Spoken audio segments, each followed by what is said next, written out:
Hi guys, afternoon. Oy, Philippines. Hello po. Ano ba yung masarap? Ako, pero. balik. Yung flavors namin ngayon available is just the ube butter mochi square. Tsaka we have actually sweet corn as well. Para siyang mochi brownie. Ano po recommend? I think ube, we do it really well. You could either do the butter mochi square, so it's very similar to sapin-sapin, like yung texture niya, pero may crunchy sa outside. And then yung cookies namin is buttery outside, crunchy, and then yung mochi filling is on the inside. Pwede ba siyang i-half? Actually, I think I have a little... Meron akong maliit na sample eh. So, ito po. I do have sweet corn.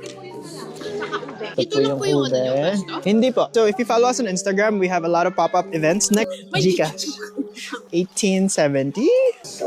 Thank you. Ano naman to? Ba't ka may ganyan? So, meron kaming dalawang drinks dito. We have hot salabat and then tsaka hot calamansi. Ba't ganyan ka lang nagpakita? Hindi No, nandito kami every Sunday. Nag-work kasi ako dito. Ah. Pero wala kami ngayon dito ngayon. Hi guys! Hi guys! Hello friends! Ka-live kami.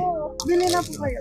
Hey, thank you. Isa-isa po. And then isang kalamansi. Okay, 1403. See you next week. Yeah, see you next week. This is salabat, tsaka ito yung kalamansi.